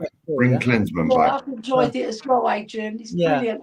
Yeah, I mean, just want to talk about the friendlies today, but no trick questions for me. I don't do that. Now, we play our first friendly 17th of July away to Hearts after the Copper and what's number finished, right? We're away to Hearts for the 150th centenary. I believe we played them on their centenary, but this is mainly because of the connection with Dave Mackay. Fantastic captain. I loved watching him play, right? And then on the 20th of July, we're away to QPR away. Yes, my husband's team. I'm going to that game with my husband. Yeah, good. You can give us a report on that. We're about to be podcasting. Then on the 27th of July, we're away to Vissel Kobe in the Japan National Stadium. And then on the 31st of July, we play Team K in Seoul. And then on the 3rd of August, no, it's the 31st of July. Then on the 3rd of August, we play Bayern Munich in Seoul. And then on the 10th of August, we play Bayern Munich in the Spurs Stadium. And a week later, Saturday the 17th of July, the season starts. Now, with the late things, I mean, I'm not happy with the pre-season games and the arrangements and all that, which I'll let you have your say on it first. With the friendly debates being 17th of July, I do get that, because I went and checked the Japanese J League and I went and checked the Korean K League, as it's called. Now, their seasons run from February to December, both leagues, right? But the rainy season is from June to mid-July out in both those countries, right? Well, we found that out last year, didn't we? Because was it Korea last time? Yeah, we went. It rained like hell, didn't it? In one game, I can't remember the dates though. To be honest with you, Mark. Right. So I get the 17th of July. If the rainy season ends mid-July, 15th or whatever, you might have the remnants of a monsoon season or whatever it is. You still might get rain, but none of that's guaranteed, though, is it? I mean, they can't say it's definitely finished the 15th. Yeah. Because sometimes they're late, sometimes they're early. Who knows? Because last year, was it the Leicester? Your take on our pre-season arrangements? Was it the Leicester game last year that got washed out? No, what Leicester? What was it? Newcastle? No, I can't remember, but it was one of them, wasn't it? And that was in Seoul. Yeah, that was in Korea, wasn't it? And it got washed out. Yeah, we were going to play. We played the Sailors or Mariners from one area. Yeah. And I don't know if that was before the washout or after. I can't remember. That was before, I think. And then, because we played them Sailor team. And then the game afterwards, it was like monsoon season, and the game didn't even go on. So, Mark, we've got 6 pre-season friendlies. The last one's before the season ends, right? Your take on the arrangements, and what do you expect to see in these friendlies? What do you expect to hope that Ange gains from these friendlies? Now, we all know why the 4 games are over in like the Far East. It's all about the Wonga. Yeah. Give us the money. Give us the money. That's all it's done for. Yeah, there's 3 in the Far East. There's 3 back here. Yeah, well, what that's all it's done for is money. You know, all right, you got the AIA sponsors. I believe they're based in the Far East somewhere. You know, in the Far East is a big pulling point. And so obviously Levy's going to be out there with his cloth cap out, collecting thousands of yen and whatever their currency is. And that's the only reason it's done for. Because personally, now I remember the old days when all the friendlies was in this country. I mean, they had a Tottenham team come down to my local team and play. All right, I think it was only the under 21s, but like, you know, all the pre-season friendlies was done in this country. So I mean, I do understand why they go abroad, because it's all about the money. That's all it is. Football these days is dictated by money. Yeah, it's the same. It's the same for every team, though, isn't it? I mean, of course it is. Of course it is. I mean, we tend to travel the far distances to Australia now because, like you rightly said, we're out there to, you know, please the sponsors, and obviously the sponsors sell a lot of stuff to our fans out there. So we play games for the fans. It gives the fans in far off distant lands a chance to watch us play. You know, perhaps we should start looking more towards the USA, as we've got the fastest growing fan base out there, but that's because of all the connections in the Spurs stadium and the NFL and all that. Got, you know, although there's 50 states in America, we've got a lot more than 50 Spurs supporters clubs out there. So well, that'll be soon. Yeah. So, and what do you hope to see, or hope that Ange gains out these friendlies then, Mark? No, I'd like to see all the youngsters, especially that Bergvall. I'd like to see him come in and get some minutes, get up to speed, because I've seen clips of him on YouTube and he's phenomenal. Well, I mean, everyone looks good on YouTube. I mean, it's not hard to create. I mean, who was that striker we signed? Even we look good on YouTube. Yeah. Well, no, I never look good on YouTube. but who was it we signed? He scored about 50 goals in Spain and he scored none for us. Soldado, that's it. I mean, I watched, when we signed him, I watched this like YouTube highlight reel and I thought, Jesus Christ, we've signed like Messi or something, you know, but you know, everyone looks good on YouTube. But you know, I mean, I'd like to see a lot of the youngsters, and then Ange to have a real good look at them and say, right, you know, you're going to be part of the squad. You know, because as I alluded to just a minute ago, like a lot of these like under 21s and that have been really successful. They've won God knows what in the last few years, and I'd like to see there to be like the opportunities for them. You know, do you think that'll happen? Do you think some of the under 21s will get game time? I hope so. Normally, everyone does on these foreign tours, especially because, you know, well, all right, you got to get minutes in your first teamers' legs as well.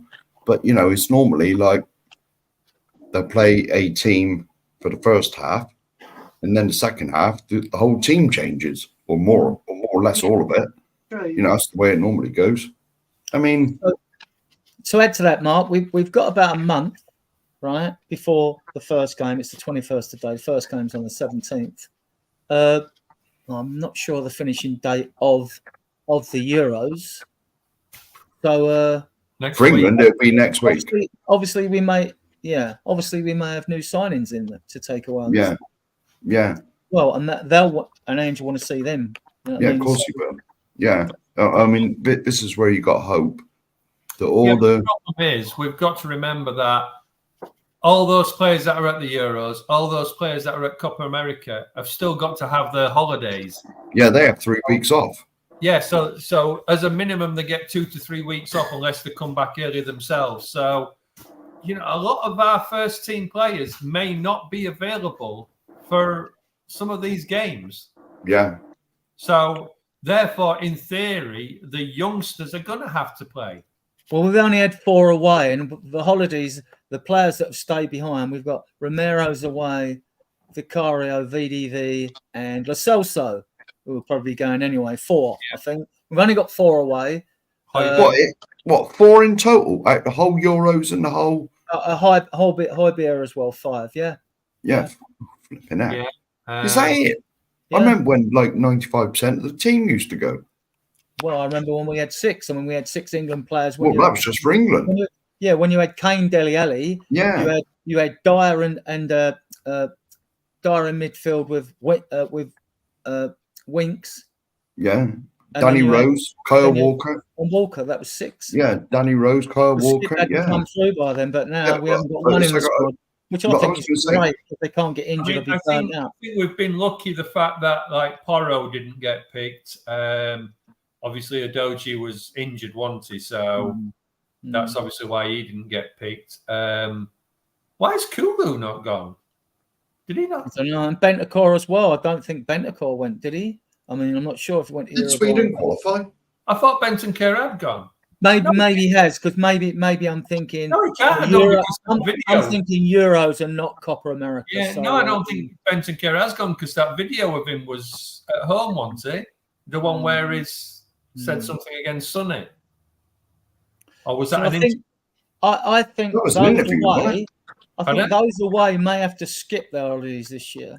I don't think they're allowed to. I think the club write in the fact that they have to still get 2 weeks. 3, I thought. I thought it was 3. I think it's a minimum of 2, and they can take up to 3.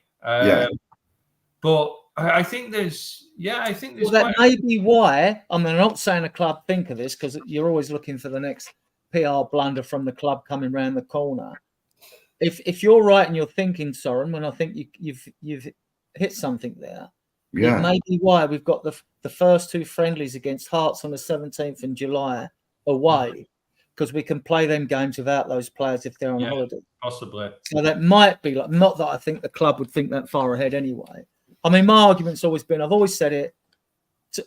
I was exasperated anyway, because why does the Premier League season finish and the transfer window don't automatically open? I don't care if players are on holiday.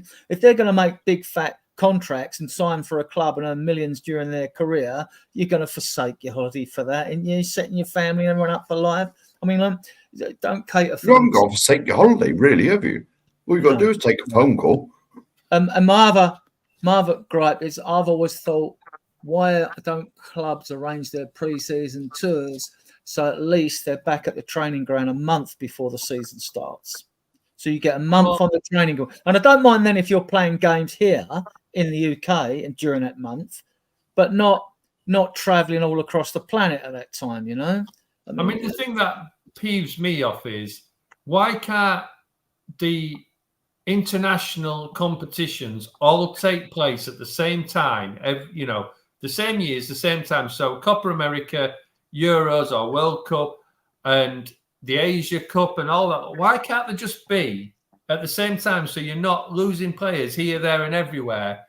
And you then know, because you look at it now, our pre-season is basically knackered because players are away and then they've got to come back and have that rest. Well, once they've had that rest, they've then got to go into training. And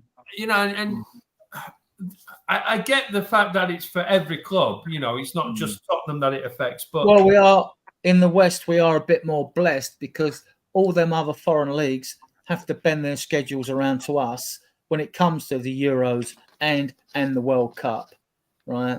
They have to. I mean, and some of them leagues in South America, I think, I don't know if it's Argentina or Brazil. Once the league stops, it virtually finished. It starts again. There's no sort of break. It just carries on virtually. So I think they should just scrap internationals now. Well, we're selfish. international, We hate the international break, and I hate friendlies and that Nations League. I mean, because we've got more for our teams, but you've got to understand fans in the lower leagues, England are there probably like they love England because like they know their teams are, you know, are not realistically are not going to win. It's like next season, there's 3 international breaks. I mean, yeah, there's no mid-season break next season though. That's one good thing. Well, yeah, but I mean, the thing is, you get an international break, which is 7 to 10 days. I mean, looking at the fixture list, you know, like in December, because of the international breaks where you've got to push them all together, we could have, 17 games in 27 days or something. Yeah, I mean, that is just absolutely crazy. Just give them the international breaks. Well, why can't we have, say, 2 international breaks that are 7 days and you play two games or 3 games? You know, why does there have to be so many bloody games? This is why. Why can't the first season after a tournament not have an international break? Yeah, I mean, the Champions League's come into play after usually February perhaps or something like that, you know, don't they? And like then it's like suddenly you've got a big. If you're involved in cup competitions, you have got fixtures coming at you thick and fast, haven't you? Yeah. I mean, it's one reason, and then by then we should have progressed from the Europa League. I'm hoping for the beginning part of the season, which would give Ange even more time to blood players, that we go strong in the League Cup. Forget the FA Cup because that doesn't come round to the first week in January, and it's the 4th round anyway. So pull that out of your minds. But to go hard in a League Cup, and then we've got them 8 games in the Europa League. We don't know what we've got, but the fun of it is it's going to be 4 games at home and 4 away against 8 totally different teams, right? With the top teams advancing, going straight through, and then there's then the other 16 will play off for the other 8 places to make the 16. But if we can win 4 games, 12 points should be enough to make the other 4 games dead rubbers, and that would be a huge advantage, even if we got 3 dead rubbers, you know. Now, in this, we you say the top 8 qualify. Does higher up the table we actually finish give us a potentially easier one? Like, does one play like 15 or it's exactly the same as the Champions League is going to be. It's the Swiss model, they call it. I don't know how that works. Does say one play 16? Once you're obviously if like 8 games in our group, 2 extra games. 8 different games, didn't you? 8 different games. So 4, like that. 4 away, 4 at home. Yeah. That'd be interesting in itself because the European nights are great, and I do agree with you, Adrian. We should go hard for that Europa because that takes you to the Champions League as well. Yeah. That even qualifying from the league, and the League Cup would be lovely as well. That'd be a bonus.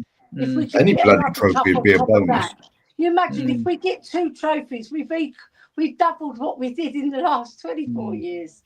You know? Well, if you win the League Cup, was it the finals in February? In it, something like that. It's early in the new year, February, isn't it? If you could put that piece on, and you're still in the Europa League, suddenly the pressure's off a little bit, but you still want to win the competition. You know what I mean?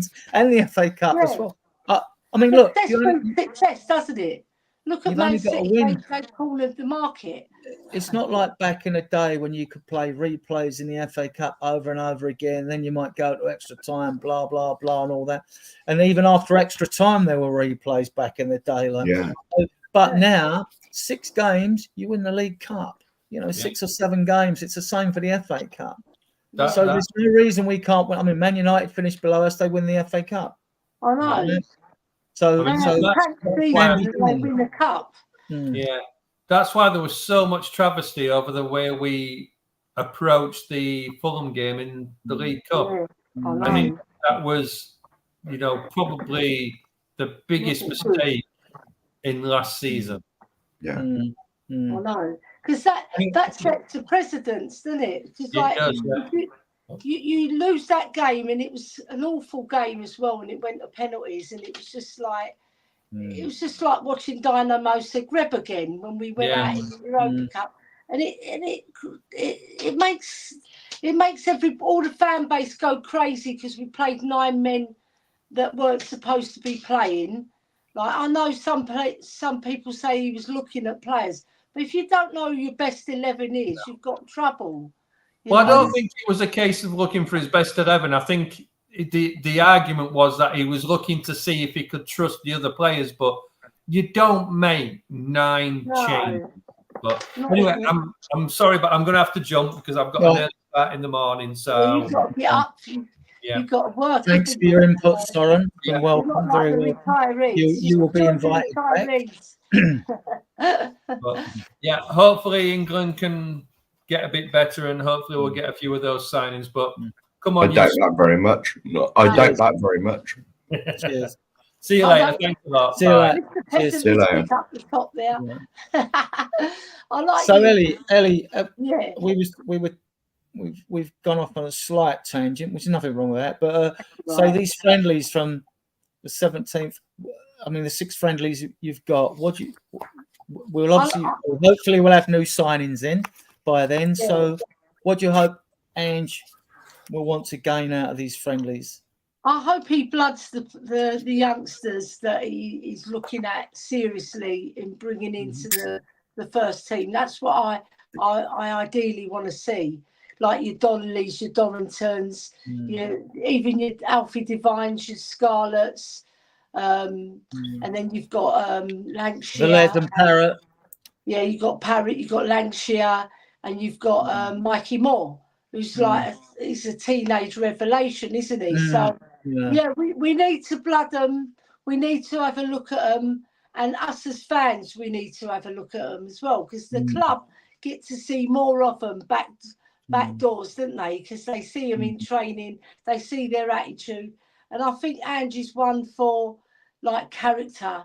You know, he wants the players to come on that pitch and really show their character on the ball, and also in the dressing room, like what they're like as a person. Do they gel into the team? Yeah, even Santiago as well. He's the one that everybody was raving on. I like it.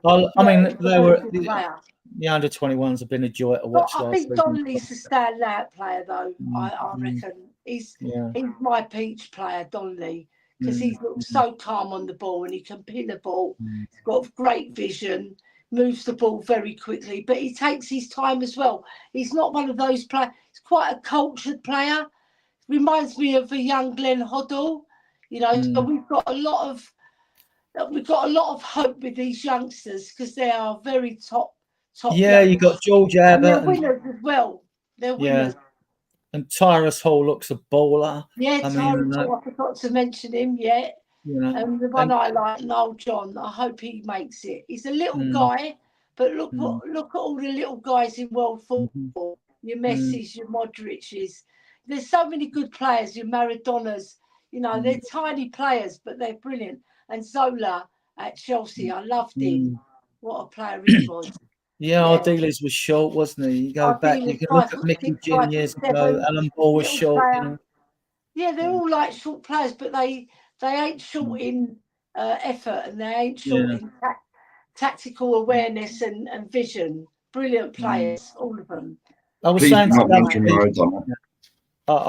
the others, I think the reason we go out and play at those times abroad is because like the J League in Japan, the K League in Seoul, their leagues are from February through to December, and June to mid-July is the rainy season out there.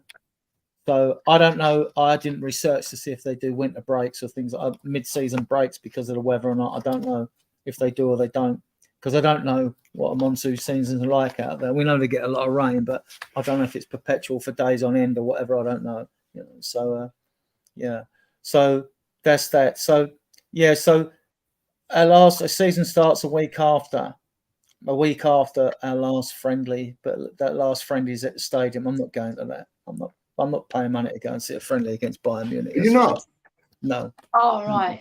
No, I'll be there. I'll take your place. I'll go to the Gilpin. I'll go to the Gilpin, Adrian. I'll say, Adrian's not coming. The thing is, the point is, I mean, like, when did the season end? What was our last game at home? It was Burnley. No, Man City was our last game at home. Sorry. Yeah. Well, I mean, I've been dry since then, and to be honest, I haven't missed it. So, like, when the new season starts, I might be doing my normal leaving out before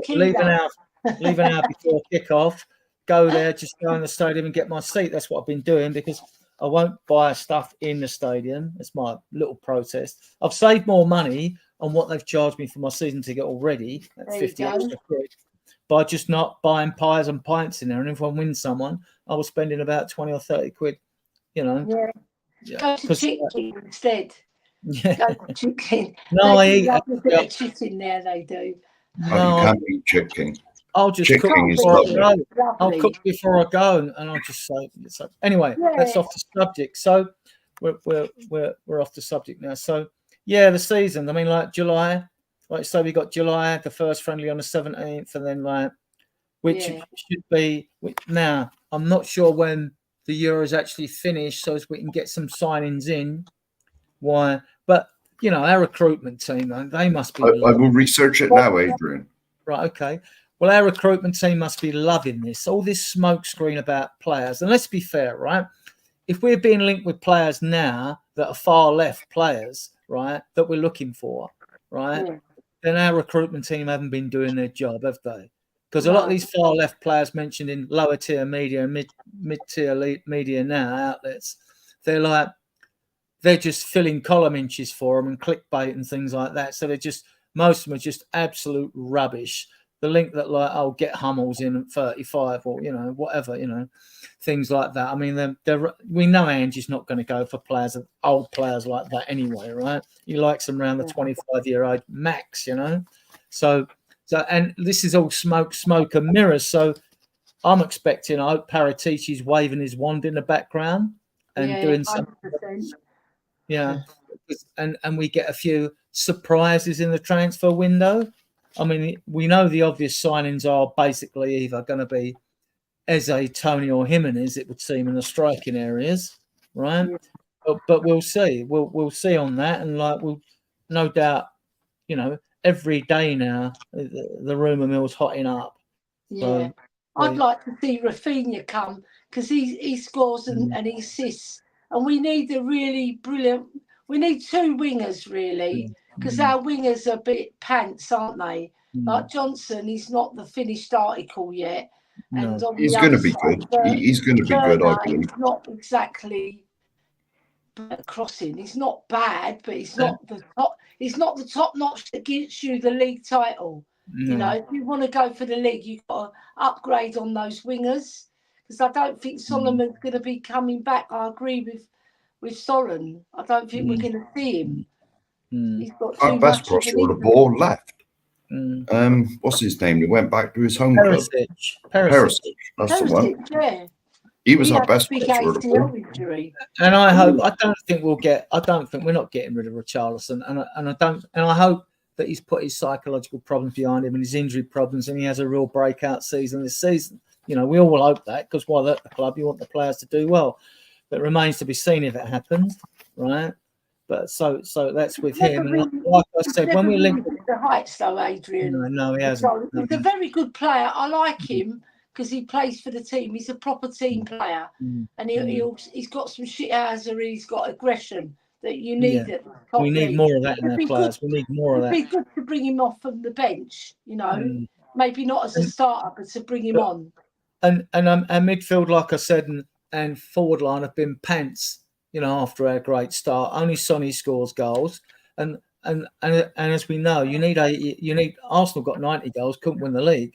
So if you're looking to score 90 goals, when we bring players in, like I said, I don't care if we've got Messi on one wing and Ronaldo on the other. If they can't score goals, I don't want them. I don't want players in a forward line that don't score goals. I don't care how they look. I don't care how good. I'm sick of this. Right? Don't get me wrong. Back in the day, I loved watching Girona. I loved watching Waddle. You know, even Aaron Lennon and all that, but he should have got more goals, in my opinion. Yeah, you know, true. I mean, when they're at the club, you're supporting the players anyway they're there, but you can still ask questions. Okay, why aren't we bringing in goal scorers. I've seen Skov Olsen, who came on as a substitute yesterday. I watched videos of him. I thought, this kid knows how to find the back of the net, and that's what I want from our front three. So I'm hoping Johnson kicks on. I don't think Werner's got a higher ceiling now. I think he's reached it. He's a bit of a hit and hope merchant. I think he closes his eyes when he shoots in front of goal. So yeah, the building. Yeah. But anyway, we haven't had any Arsenal get battered, have we? No. Did we mention the A word? No, we didn't. But you just did, didn't you? So you just mentioned it. So, Arsenal get battered everywhere they go. Arsenal get battered everywhere they go. Everywhere they go. Arsenal get battered everywhere they go. Arsenal get battered everywhere they go. Everywhere they go. Arsenal get battered everywhere they go. Arsenal get battered everywhere they go.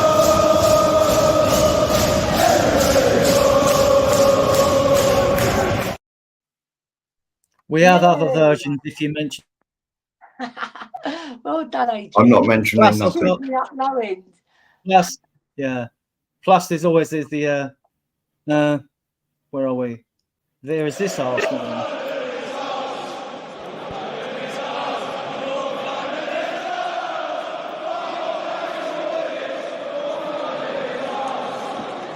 Come on. Give this to the yard.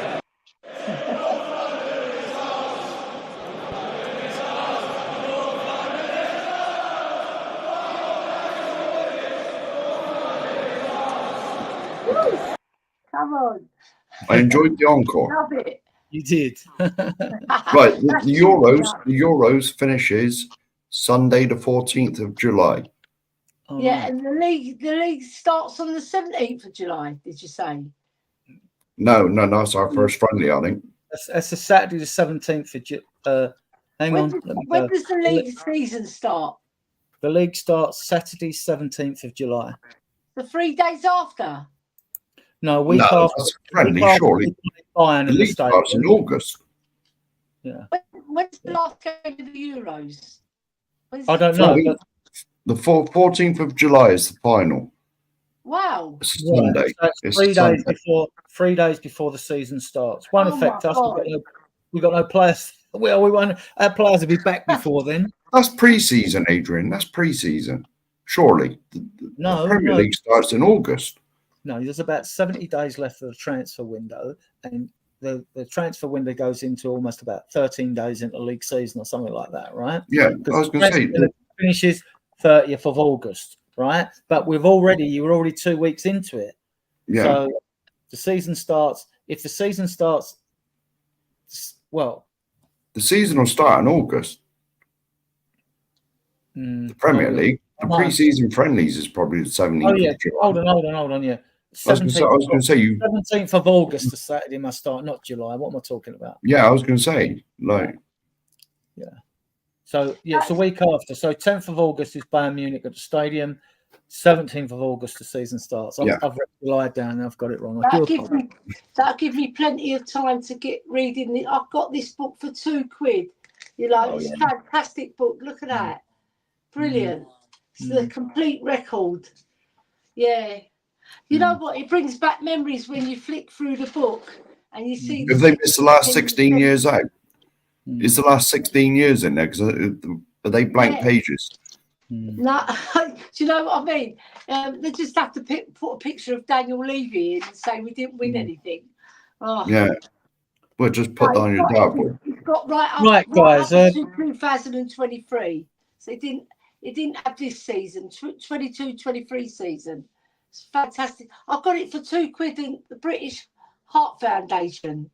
So always go shopping for football books in the charity shops because you get brilliant bargains. Fantastic.